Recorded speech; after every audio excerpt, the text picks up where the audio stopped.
Այսօրվա մամուլն եմ թերթում ու տարբեր վերնագրեր եմ կարդում։ Իշխանությունը արշավները իրականացնում եկեղեցու դեմ, ուրեմն հովանավանքի պատարակը ֆեյք էր, կոմպրոմատներ են հավաքում հոգևորականների դեմ եւ այլն եւ այդպես շարունակ։ Բայց ես ուզում եմ մի կողմ թողնենք բոլոր վերնագրերը, քննարկումները եւ վերադառնանք մեկ հիմնական հարցին։ Կտրիչ Ներսիսյանը, վեհափառ տերը, զավակ ունի եւ խախտել է կուսակցության ուխտը։ Եվ սա է եղել ամենաառաջին հիմնական հարցը, որը մինչև հիմա որևէ մեկը չի պատասխանել եւ մայրացողն էլ չի հերքել։ Եվ հետեւաբար այս հարցն է հիմնական հարցը, որը հնչում է եւ չունի մինչև հիմա պատասխան։ Եվ հատկապես հետաքրքրական է բոլոր այն մարդկանց կարծիքը, ովքեր պաշտպանում են Կտրիչ Ներսիսյանին։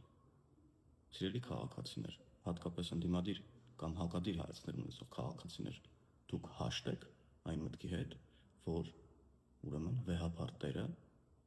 կարող է լինել մի մարդ, ով խախտել է կուսակցության ուխտը եւ զավակ ունի։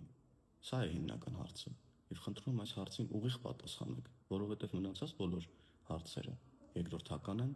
ատյանցիալ են, մեծ հաշվով մանիպուլատիվ են եւ չեն բխում իրականությունից։ Դուք հաշտ եք, որ վեհափառ տերը